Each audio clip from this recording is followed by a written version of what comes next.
माँ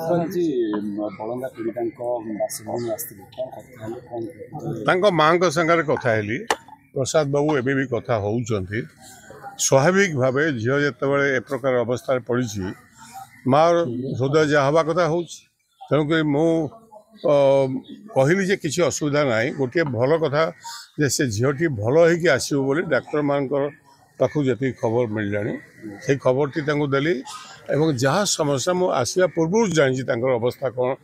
पारिवारिक आर्थिक अवस्था कौन बापा झीटीर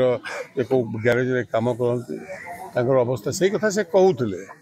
एवं घर अवस्था आपण मैंने फोटो देखु जे घर ना बोली भाई को घर जा रोच ता बाहर बस्तीर जो अवस्था मुझे देखुची एठी अनेक कम करार अच्छी ये अंगनवाड़ी केन्द्र टी घर छात फाटिगला टॉयलेट टे ना ये रास्ता ठीक ना गाँव को आसवाई रास्ता भी भल भाव में हो पारि ना ये प्रकार अवस्था मैंने बस्ती वाला अन्य मैंने भी समस्या कहते ये पिला बेकार सरकारी चाकरी खंडे पिला अंचल ए गाँव रू पाई ना दुईटा वार्ड गोटे पिला भी सरकारी चाकरी पाई ना आज जाए एवं ये अवस्था झीर भल हो आसू आउ थे गाँव को आसबि अन्य मान नहीं आसबि एवं सरकार दृष्टि मु भुवनेश्वर फेरला ए संपर्क आलोचना करी पुलिस संगे जी कथबार्ता है से भावुं जो मैंने दुष्कर्म लिप्त अच्छा ये कार्य कर केरोसिन ढाली से खूब शीघ्र से गिरफ्त कर सूचना दी उपमुख्यमंत्री एरिया ये एरिया रे जदि एमती गण दुष्कर्म हम नाबालिका को जदि निदाड़ी निया लगेदेवे अन्य जगह मुख्यमंत्री एरिया जोटा केउझर डिस्ट्रिक्ट गाँव में मुख्यमंत्री गाँव में गोटे 12-14 वर्ष झील को शारीरिक अत्याचार कलापर मारिदे गछ दिहे टांगीदे कथा हूँ आज सकाल खबर कागज देखो ये घटना चारिड़े विभिन्न जगह विभिन्न अंचल ये एक सामाजिक व्याधि परिणत हो सारे पुलिस प्रति कार भय ना पुलिस ए संपर्क में लोक सुरक्षा देवाई जी कार्य करने कथा करूना जो कथा को आम बार बार जमी एफएम कॉलेज है से झील तो निज 15 दिन धरिकी से कही हो समस्त मुख्यमंत्री शिक्षा मंत्री समस्त कहला किंतु से संपर्क कर्णपात करे से पेट्रोल ढालिक निज आत्महत्या कर नुआ सरकार समस्त आशा थिला कि नुआ सरकार आसीबे आईन शृंखला टाइट हेबो नारी मानो सम्मान अरे से मु कोन करबी नुआ सरकार सुनिबे नै यदि आमे केवल सुनिया पई ए काम करूछु कथा होछि से माने क्षमतार जो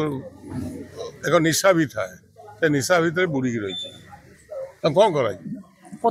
निदर उठेया सबु प्रकार उद्यम कांग्रेस दल पक्षर सबुठ बड़ कथा हूँ जो राज्य जो देश में नारी सुरक्षित नहांती से देश में किसी हूँ मौलिक कथा नहीं प्रशासन तो दबा कथा किंतु ता सहित सामाजिक स्तर में लोकों भितर जे पर्यंत सचेतनता न आसी ता झील आमर कौन होगा कहीं तुम झील हम यही जो मानसिकता भितर आम समाज रहीचे से मानसिकता को भी बदलिया पड़ो गाँव में आगे कोठघर थिला मंदिर मस्जिद अच्छी से लोक आसिकी डिसिप्लिन होते एवं सरकारी कल बर्तमान एपरी अव्यवस्था भितर रही तो कथा न कहले भल तेणुक मुझे घटनार जिते निंदा करा जाई पारे निंदा करुच्ची किंतु आगामी दिन में एपरी घटना आगे न हो से लगी आमको समस्त को जनसाधारण को भी सचेतन होगापी पड़ो जो 2036 सुधा विकसित कर स्लोगान अच्छी स्लोगान र11 वर्ष है प्रधानमंत्री है नहीं मोदी कौन ओडिशा कर